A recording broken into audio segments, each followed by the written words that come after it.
Y saludamos aquí en Sapiens a nuestro amigo, colaborador, analista, historiador, Carlos Fon. Muy buenos días, Carlos, ¿cómo estás? Hola, buenos días, Ferran. Pues muy bien, la verdad, encantado de volverte a oír. Carlos, el programa casi, normalmente siempre pongo los títulos cuando acabo, pero en esta ocasión casi que lo voy a poner cuando vamos a empezar, porque vamos a tratar un tema tan complejo que casi que me inclino por titularlo Complexus.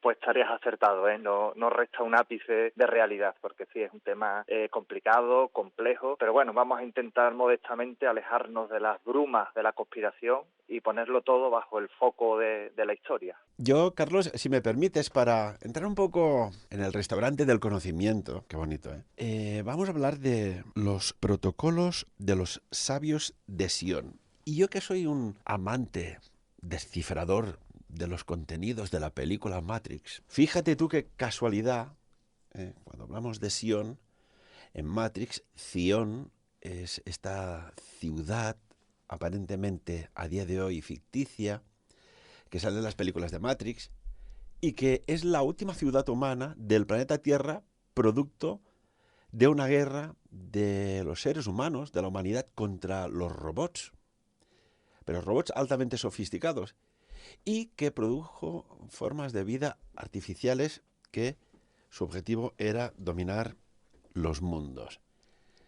Extrañas casualidades que a veces no sabes si los guionistas de las películas se inspiran o entran en un estado alterado de conciencia y visualizan algo más de lo que una persona normal puede visualizar. Vete tú a saber qué cosa más extraña. Y coincide con la palabra Sion y con esto que hoy vamos a tratar aquí, los protocolos de los sabios de Sion. ¿Por dónde empezamos, amigo Carlos? Pues esa quizás sea la pregunta más difícil, ¿no? ¿Por dónde empezamos?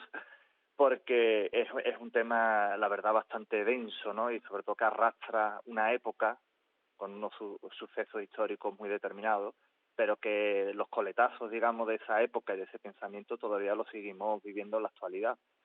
Pero bueno, por, digamos, enviar a la audiencia el tráiler, ¿no? Utilizando un poco el lenguaje cinematográfico, de qué son los protocolos de los sabios de Sion. Pues bueno, bajo ese pomposo nombre, pues se oculta un libro, quiere decir un libro escrito, editado y publicado. O sea, eso hasta ahí real, no es nada abstracto, que apareció en 1902 en Rusia, en el Imperio Ruso entonces.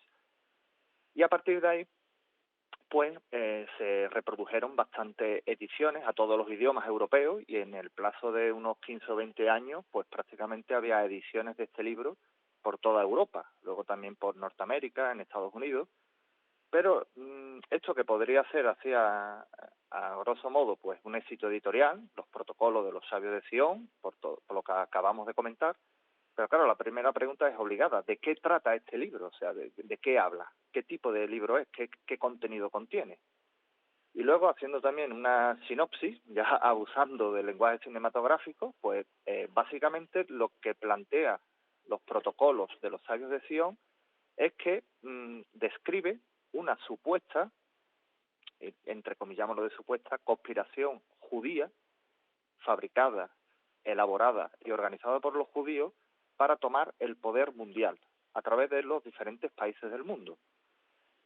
Esto alguna vez lo hemos oído, alguna vez, repito, forma parte de un territorio resbaladizo, ¿no? Entre la conspiración, la paranoia, la realidad, los hechos.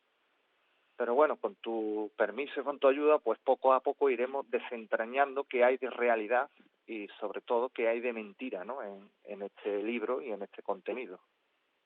Estamos hablando de un libro que sale publicado y que se esparce por el mundo a principios del siglo XX, 1902, ¿no? Como bien dices, Carlos. ¿Quién lo escribe? ¿Y qué objetivo tiene? ¿Un objetivo maléfico, dañino? ¿Por qué y para qué? Todas las obras son hijas de sus autores, ¿no? Y en los libros pues pasa exactamente igual. Entonces, sí es fácil determinar el objetivo con que se publicaron los protocolos de los sabios de Sion, que eran fomentar obviamente, el odio hacia los judíos, el antisemitismo, que yo no, dicho sea de paso, no estoy muy de acuerdo en el término, ¿no? Porque, bueno, semita en verdad hace referencia no solamente a los judíos, sino también, por ejemplo, a los árabes, los palestinos, pero bueno, vamos a seguir utilizando el término para que la audiencia no se confunda y podamos determinar los significados.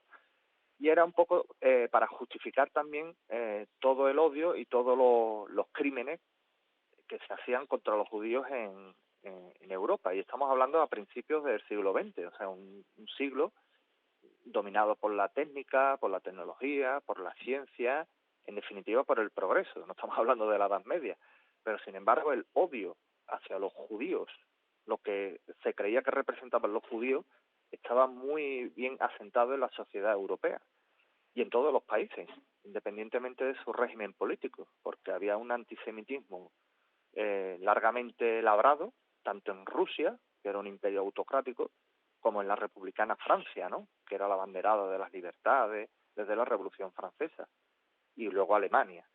Estaríamos, Carlos, entonces, de un diseño de, podríamos decir, de una conspiración,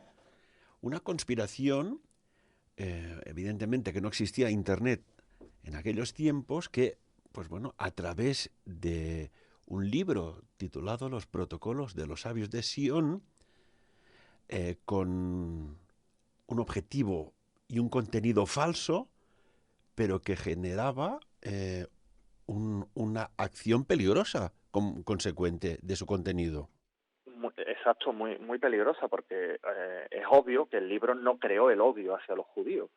El libro lo que hace, digamos, es justificar ese odio y, por supuesto, justificar todos los ataques o agresiones que pudieran tener los judíos. Cuando me refiero a judíos me refiero como colectivo, no definido. Esto habría que entrar en otro debate, que no voy a entrar, de que si el judío se refiere solo a una religión, a una cultura, a una raza, pero bueno, repito, ese debate mejor no lo abordamos, pero bueno, a un colectivo que se define como judío.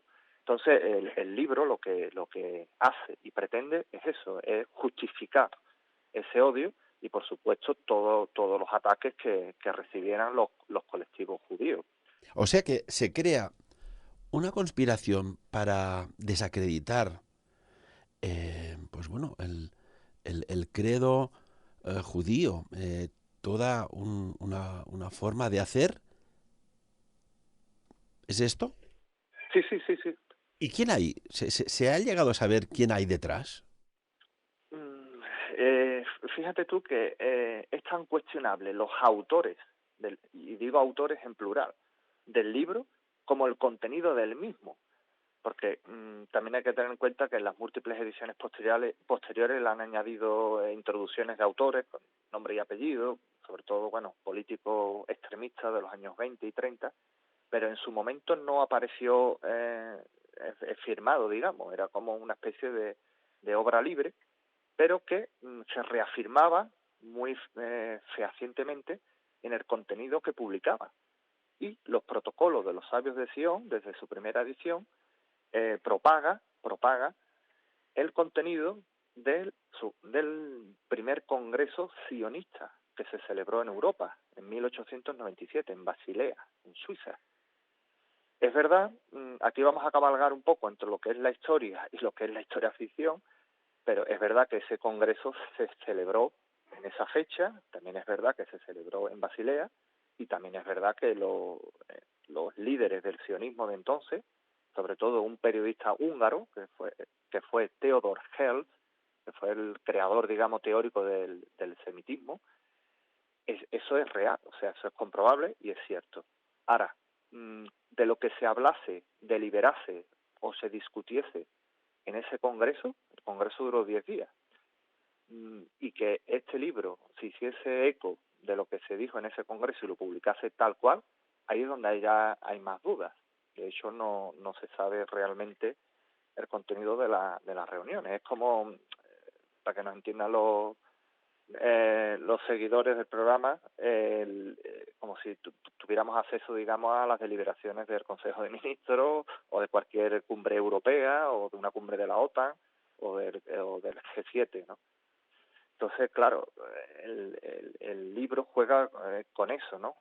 Ellos publican una serie porque cada capítulo del libro hace referencia a una supuesta acta de ese congreso. Entonces pone acta 1 de la relación de los judíos con la economía, acta 2 de la relación de los judíos con los gobiernos, tal, acta 3 la relación con los medios de comunicación. Entonces va explicando, digamos, lo que pretenden las élites judías con estos diferentes temas.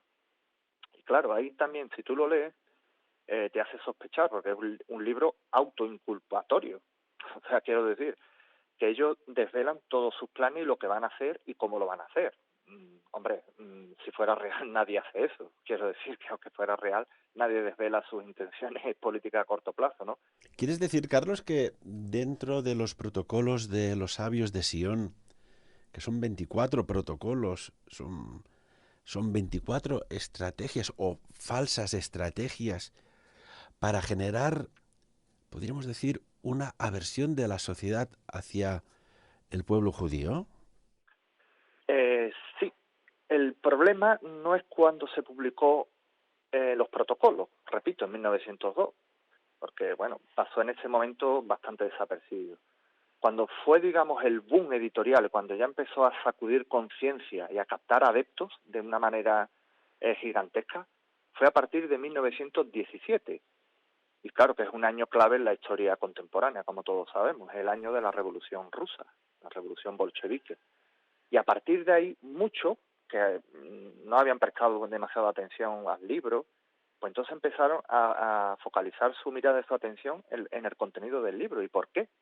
Es lo que vamos a intentar detallar, porque aquí los hechos históricos comprobables, en cierta manera, se incrustan en algunos de los contenidos del libro. Y claro, mucha gente llegó a pensar que realmente se estaba cumpliendo, entre comillas, el plan secreto que estaba detallando los protocolos de los sabios de Sion.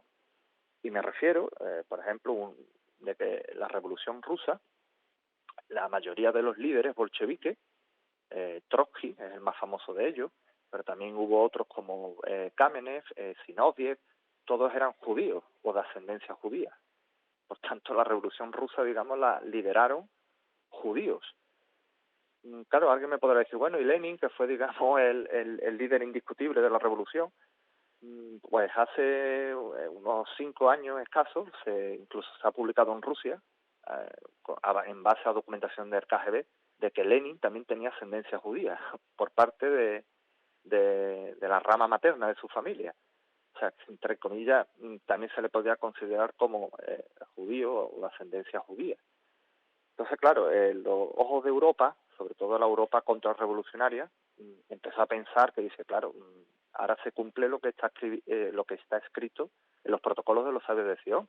O sea que, Carlos, hay podríamos decir, una extraña coincidencia lo que es, pues bueno, lo que estabas comentando y la caída del régimen zarista imperial por la revolución bolchevique, que, bueno, estuvo liderada por, ya conocemos, ¿no? Trotsky, Lenin y también Stalin, ¿no? Que era quizás la rama más dura. Exacto. Pero fíjate tú, me ha gustado que hayas dicho el nombre de Stalin, porque lo he obviado anteriormente de una manera premeditada, porque es verdad, los capitostes de la revolución bolchevique, Lenin, Trotsky, Zinoviev, Kamenev, todos judíos. ¿Y Stalin? Stalin no era judío. Él nació en Georgia, él se crió, digamos, en la religión ortodoxa, pero no era judío. Y es más, era antijudío, era un furibundo antijudío, odiaba a los judíos. O sea, Stalin, por extraño que nos parezca, compartía bastantes puntos en común con Hitler, su mayor enemigo. Y no solo por la atrocidad de su régimen, ¿no? Y la dureza de sus políticas, ¿no? Pero también tenían esa fobia particular y personal hacia los judíos que luego plasmaron en todos sus actos de gobierno. O sea, los odios unen también, en este caso, unen. Por eso tampoco nos debe de extrañar que llegaron a ser socios y enemigos al mismo tiempo. O sea, tenían esa base de odio compartido. Y de hecho, Stalin, esto ya es un poco una interpretación, pero cuando realizó las grandes purgas, ¿no?, del partido bolchevique, ¿no?, que mandó fusilar o condenar a prisión a tantísimos compañeros suyos, que eran camaradas suyos de la revolución. Estamos hablando de miles de camaradas. Incluso se ordenó, ¿no?, la persecución de Trotsky. Y claro, uno piensa que los eliminó por, digamos, oposición política, pero yo añadiría también ahora, de manera novedosa, que también era por su odio antijudío, porque la cúpula bolchevique, o sea, la que hizo la revolución, como hemos mencionado anteriormente, eran judíos la mayoría. Y él eliminó uno tras otro a Kamenev, a Zinoviev en el año 37, a Trotsky en 1940. Entonces parece que quiere descabezarlos también por su condición de judío.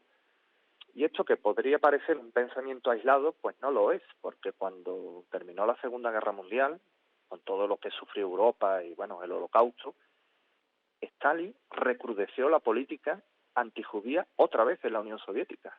O sea, empezó a perseguir a los judíos otra vez, y estamos hablando ya de los años 50, después del Holocausto. O sea, es muy fuerte. De hecho, la muerte, digamos, inesperada de Stalin en marzo de 1953 libró de grandes desgracias a la población judía en la Unión Soviética, porque dicen sus colaboradores que él estaba preparando un gran golpe contra la intelectualidad judía de la Unión Soviética. O sea, tenía pensado, pues, quién sabe qué, ¿no?, deportarlos, encarcelarlos, pero que su odio seguía hacia los judíos. Siguiendo los pasos, vamos a desglosando poco a poco, Carlos. Y tú, como historiador, que lo miras desde una óptica genial y bien documentada, estamos hablando que a principios del siglo XX surge este libro y que parece que inspira a algunos, o a muchos de algunos. Entre ellos parece ser que incluso Stalin. Libro que fue leído por Adolf Hitler. Exacto. Hitler, bueno, era un gran lector, es la verdad. De hecho, cuando los soviéticos tomaron la cancillería del Reich alemán, encontraron muchísimos libros. Hitler era un lector voraz, pero eso no significa que fuera un lector neutro. Él elegía muy bien sus lecturas, la mayoría obviamente para justificar su pensamiento político. Y una de esas obras, efectivamente, como tú recuerdas, era Los protocolos de los sabios de Sion. Pero para que veas que no solo la política hace extraños compañeros de cama, las lecturas también hacen extraños compañeros a veces. Y, por ejemplo, el zar Nicolás II, que, hombre, no tiene nada que ver con Adolf Hitler, cuando lo ejecutaron los bolcheviques en 1918, entre sus enseres personales, también se encontraron un libro, o sea, un ejemplar de los protocolos de los sabios de Sion. O sea, que el mismo zar Nicolás II también leía ese libro y estaba imbuido de esa teoría. O sea, que quiero decir que esta nube del antisemitismo teorizado pues se extendió por todos los líderes y por amplias capas de la sociedad, independientemente de la ideología. Seguimos, Carlos. En este trabajo de investigación tuyo, estamos hablando ahora ya de la Segunda o pre-Segunda Guerra Mundial. Antes ya está empezando, pues, también una serie de conspiraciones, ¿no? Adolf Hitler, en la noche de los cuchillos largos, decide ejecutar a las SA y quedan literalmente desaparecidas. Yo no sé si tiene alguna relación con esto o no, pero después un hombre que incluso decían que olía a la muerte, Heinrich Himmler, el máximo exponente de las SS, decide crear con su alto mando campos de concentración para recluir y exterminar a la sociedad judía alemana. Exacto, eso, te tomo las dos últimas palabras porque eso nos abre boca a lo que vamos a comentar. La sociedad judía alemana. El término está bien situado, pero lo curioso es que Alemania, que por el hecho del Holocausto, pues, lo tenemos nosotros identificado como el país antisemita, digamos, por antonomasia de Europa, ¿no? Como el país, digamos, más furibundo, ¿no?, con el odio hacia los judíos. Pero es que antes del nazismo, en Alemania existía una población judía bastante reseñable, muchos tenían cargos políticos, algunos eran eminentes científicos, destacados literatos, notables artistas, es decir, eran un grupo que estaba integrado en la sociedad alemana. Pero si hacía pocos años murieron combatiendo en la Primera Guerra Mundial. Exacto, es que para un O judío... sea, me refiero a alemanes judíos y alemanes morían juntos combatiendo en las trincheras, en lo que se llamó la Gran Guerra. Primero contra Occidente, en todo el frente francés, etcétera, y después cuando estaban luchando contra Rusia. Exacto, exacto. Por eso para un judío alemán, o mejor dicho, un alemán judío, era doblemente doloroso la persecución nazi, porque primero los acusaban como judíos y luego obviamente le arrebataban, digamos, su nacionalidad y su sentimiento alemán, porque a un judío en el Imperio Alemán, a principios del siglo XX, le sonaría extraño, la verdad, que le identificara solo como judío. Diría, no, no, yo soy alemán. O sea, estaban ya integrados en la sociedad alemana y se sentían parte, digamos, del vivir y devenir de Alemania, de la patria alemana. Luego estaban los seguidores de Theodor Herzl, que hemos nombrado, que no eran muchos, pero ellos sí creían, digamos, en una patria, pero solo para los judíos, ¿no? Que es el Estado de Israel, y esa ensoñación de un hogar nacional para el pueblo judío en Palestina, pero no era la rama dominante. Pero la mayoría de los judíos, no solamente en Alemania, también en Francia, en Italia, estaban integrados en sus respectivas sociedades. Por eso cuando también en Francia el caso Dreyfus, que bueno, recomiendo la película de Roman Polanski, El oficial y el espía, que se estrenó hace poco, pues también dividió a la sociedad francesa de una manera atroz.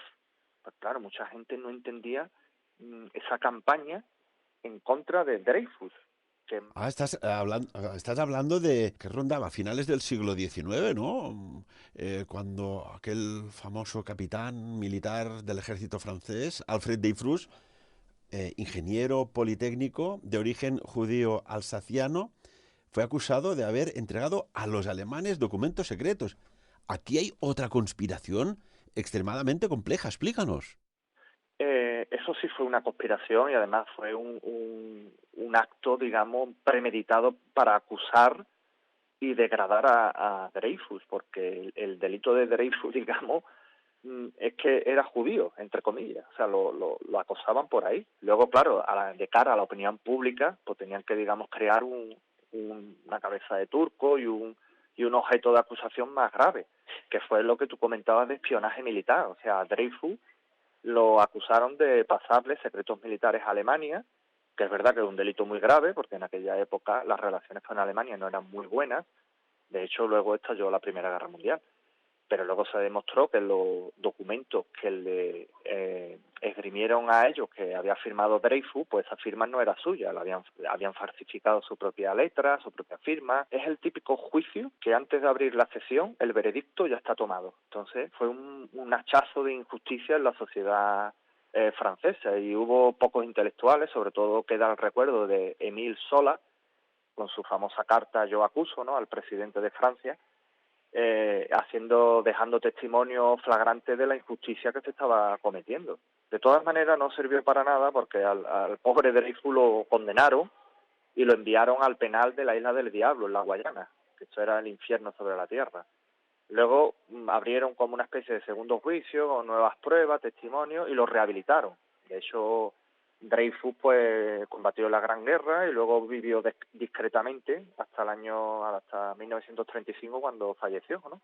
Digamos de manera anónima, ¿no? Discreta. Pero el caso de Dreyfus fue también otro de estos hitos, ¿no?, del odio hacia los judíos que existían en Europa, en la culta Europa de finales del siglo XIX y principios del siglo XX. Y en Alemania, pues cuando acabó la Primera Guerra Mundial, que es cierto que fue un trauma, obviamente fueron los perdedores, no fue muy bien asimilada la derrota, sobre todo por los militares y por bastantes políticos del viejo régimen. Entonces, claro, cuando Alemania es derrotada y vencida, ¿a quiénes le echan la culpa de ese desastre? ¿A los responsables militares? ¿A los políticos? No, por supuesto, a una conspiración, que es la famosa leyenda de la puñalada por la espalda. Eso para, bueno, explicarlo a la audiencia, es la metáfora de que mientras que el soldado alemán estaba combatiendo en el frente, por detrás había un conspirador, un traidor, que lo apuñalaba por la espalda. Entonces, claro, obviamente, según ellos, por eso Alemania perdió la guerra. Entonces, claro, ellos acusaban a los judíos, sobre todo, de que eran los traidores que en retaguardia habían socavado el esfuerzo de guerra alemán y que había vendido a Alemania a sus enemigos. Y ahí empezó, digamos, ya se pisó el acelerador, ¿no?, del antisemitismo en Europa, ¿no? Y de hecho, en un plazo de 10, 12 años, pues ya los nazis estaban en el poder en Alemania. Sí, Carlos, estamos aquí analizando todo lo que dices, una extraña y misteriosa, podríamos decir, compleja conspiración en un tablero de ajedrez muy bien calculada, ¿no? Muy bien calculada y sobre todo muy bien aprovechada, porque hay que reconocer que tuvieron un olfato político finísimo, ¿no?, para detectar los hechos, explotarlos y utilizarlos a su favor, porque ahora empezamos otra vez, como te decía, en este baile de entre hechos comprobables y teorías. Cuando Alemania perdió la guerra, bueno, estalló una revolución. El Kaiser huyó a Holanda, Alemania, digamos, estaba descabezada, presa de la anarquía, y como el ejemplo de Rusia estaba muy latente, la revolución bolchevique, pues hubo una revolución comunista en Alemania también, que se nos olvida, que podía haber cambiado la historia de Europa del siglo XX. Pues bien, esta revolución comunista, aprovechando el desorden de la posguerra, ¿quiénes la encabezaban? Pues Karl Kautsky, que era un intelectual alemán, y Rosa Luxemburgo, que fue una gran teórica también alemana, de ascendencia polaca. Y volvemos otra vez al hecho casual, ¿no? Qué casualidad que los dos grandes líderes teóricos e intelectuales de la Revolución Alemana eran judíos. Entonces, claro, muchos vieron otra vez la comprobación de los protocolos de los sabios de Sion. Dice, es que revolución que está allá en Europa, siempre capitaneada por los judíos. Y luego ya, si abusando del tiempo, en Hungría, que también perdió la guerra, vamos, estaba asociada a Austria, el famoso imperio austrohúngaro. Cuando perdió Hungría la guerra, también hubo una revolución comunista terrible, muy sangrienta. Casi nunca se cita en la historia de Europa, pero hubo miles y miles de muertos, destrucciones, fue un horror. Pues bien, la revolución húngara de 1918-1919 estuvo capitaneada por Béla Kun, también judío, casualmente.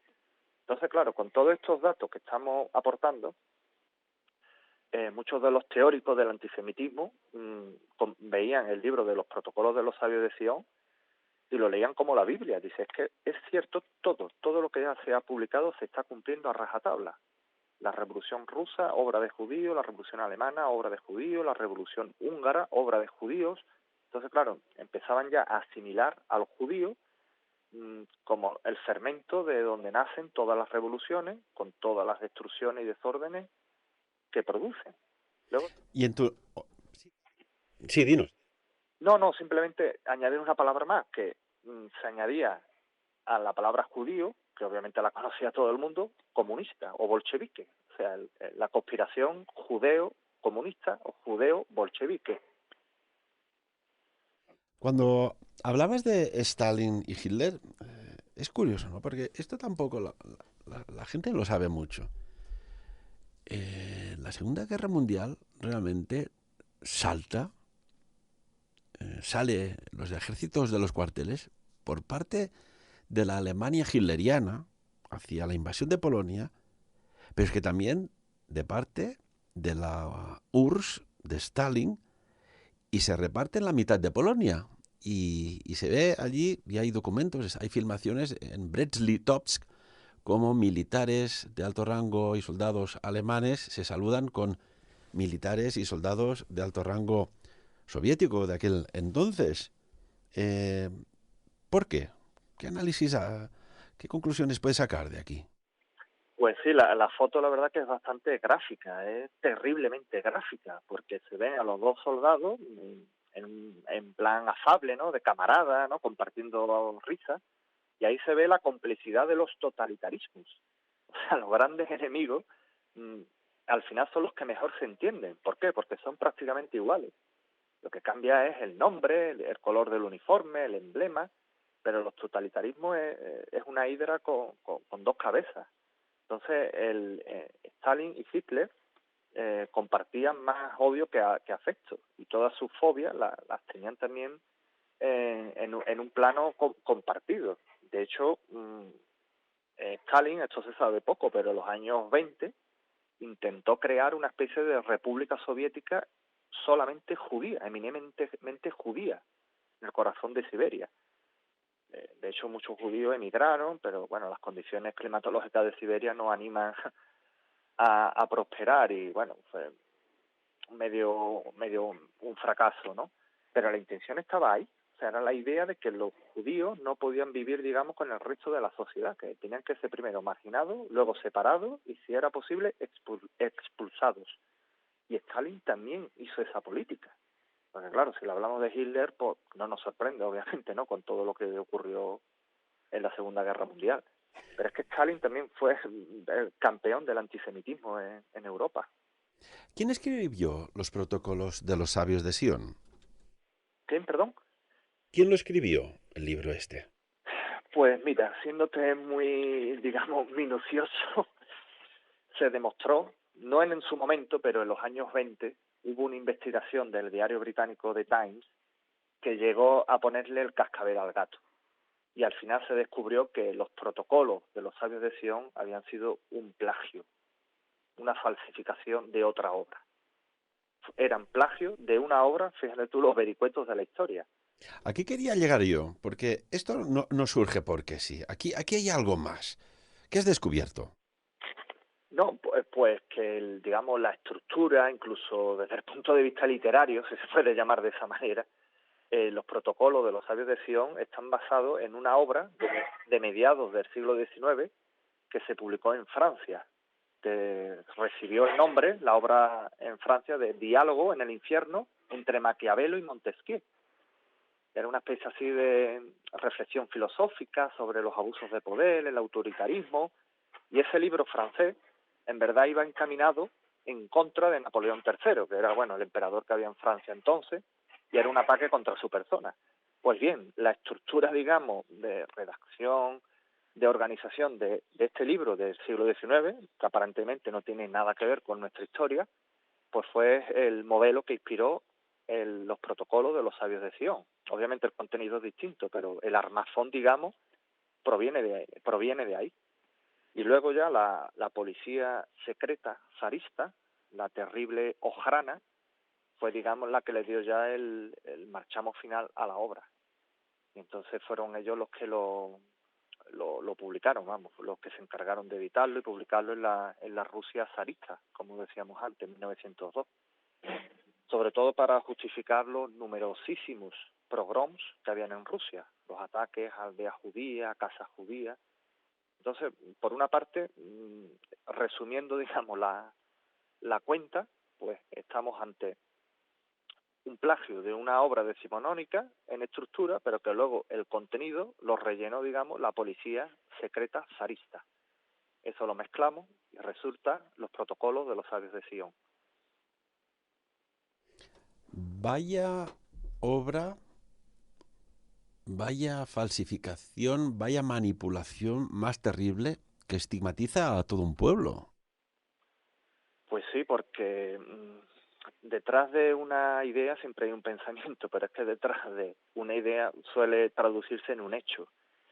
Entonces, claro, toda la barbarie que vivió Europa a principios del siglo XX, pues tuvo, digamos, entre comillas, una justificación ideológica, porque había un campo abonado antes de contra el odio ante los judíos.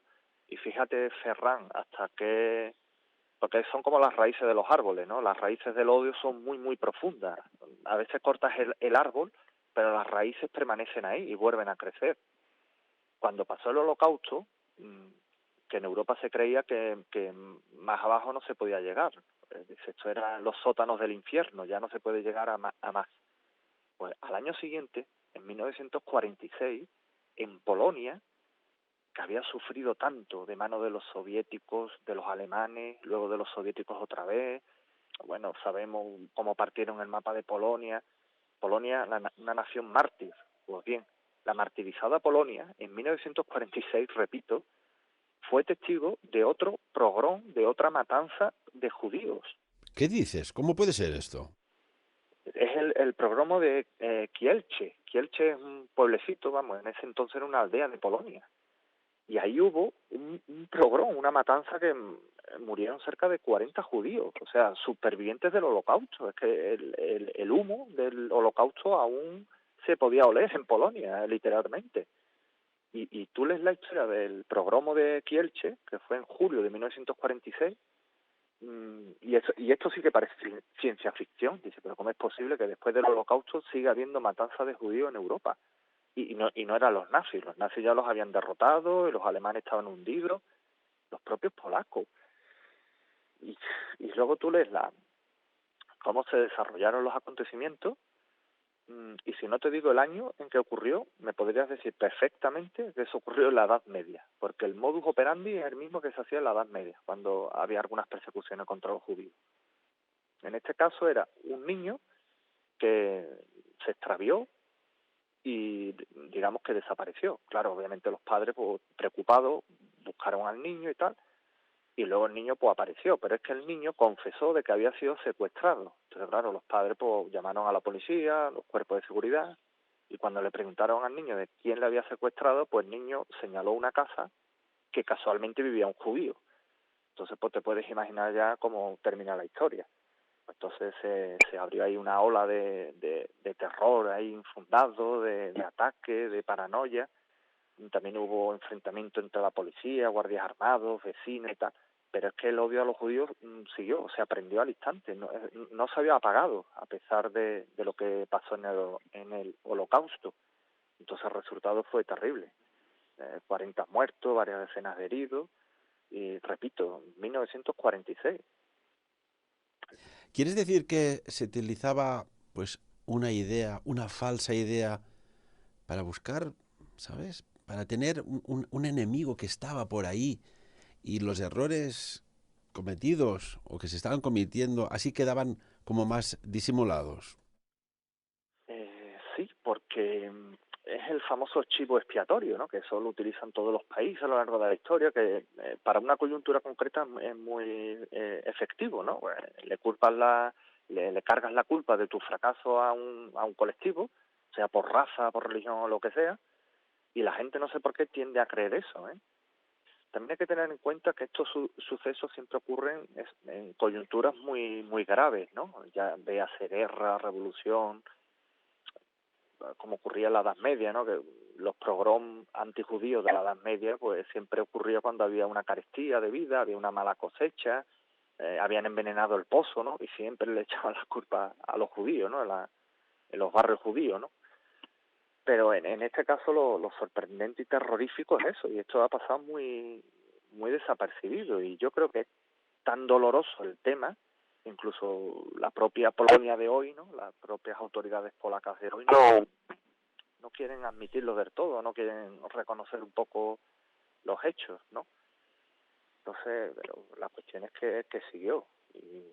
Y luego también se podría contarnos la historia de en la que se basó la famosa película de Paul Newman, ¿no? Éxodo, que en Cuéntanos, realidad ¿hay alguna relación?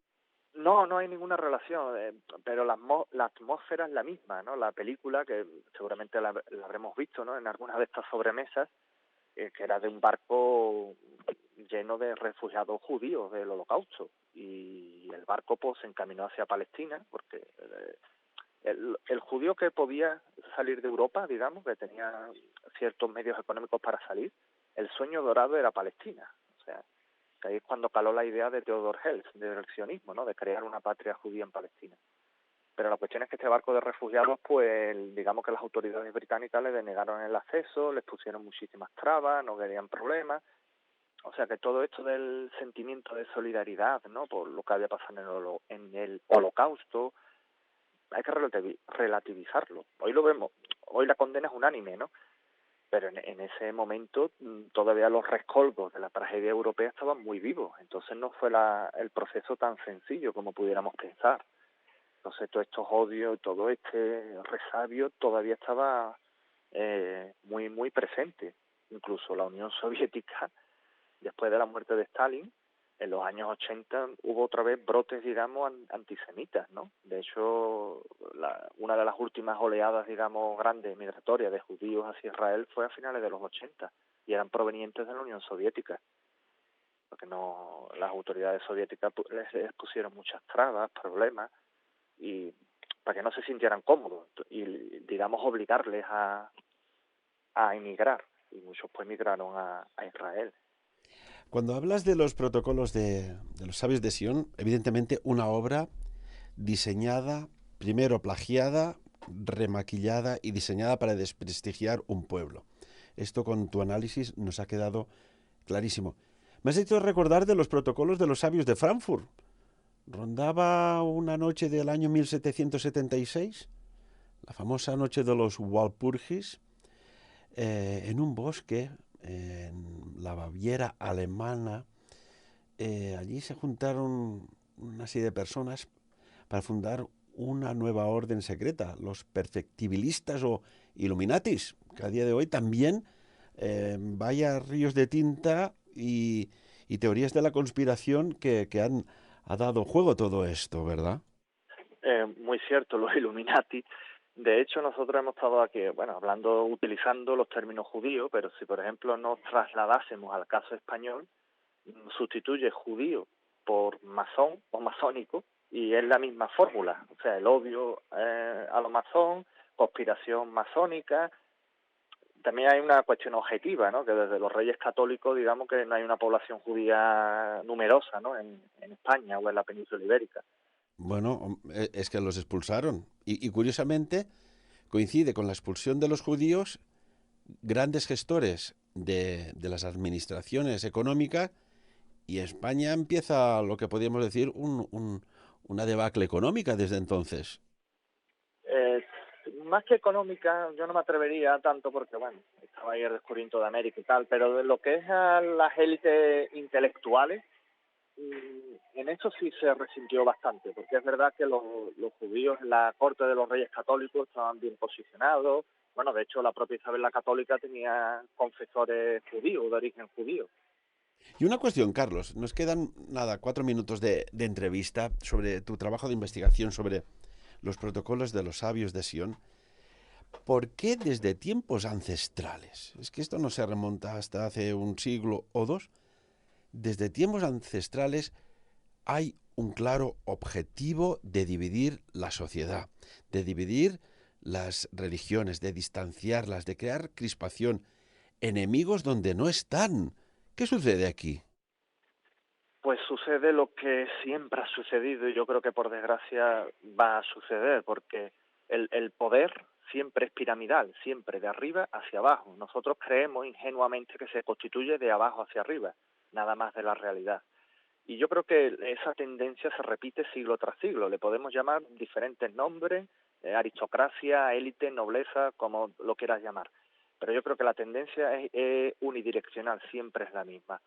Y yo creo que, como tú dices, sí, se aprovechan de las sociedades, porque en sociedades, por ejemplo, esto que hemos estado relatando estos minutos de los judíos, aprovecharon porque había una población, digamos, judía numerosa, pero en otros países pues aprovechan las diferencias religiosas, ¿no? Si hay... En Yemen, por ejemplo, una tierra en continuo conflicto. Sí, sí, O en Siria también. o en Siria pues las minorías religiosas, en Estados Unidos, ¿no? Tradicionalmente en la época colonial por raza, ¿no? O sea, siempre tiene que haber, digamos, un elemento que objetivamente, obviamente, es distinto, pero luego si nosotros creemos, y yo creo, que una sociedad se construye no en base a eso, ¿no? Sino en base, digamos, a valores comunes, compartidos, tendencias, al fin y al cabo es como se construyen las sociedades en convivencia, ¿no? Porque si tú las construyes solo en base a los elementos que te diferencian, pues el resultado la verdad que va a ser un poco difícil. Ahora, es verdad que desde arriba, desde esa punta del poder, siempre meten las cuñas y las brechas entre los elementos diferenciadores. Y luego es verdad que la sociedad, cuando digo la sociedad me refiero a la masa.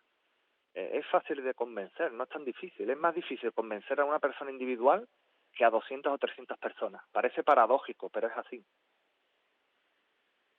¿Crees que por encima de todo hay algo, alguien o alguienes que se retroalimentan de toda esta tensión que no deja de liberar una energía que ni se crea ni se destruye y que puede ser que se transforme en forma de alimento, algo que va más allá, ya que hablamos de teorías de la conspiración, algo más allá de lo humano?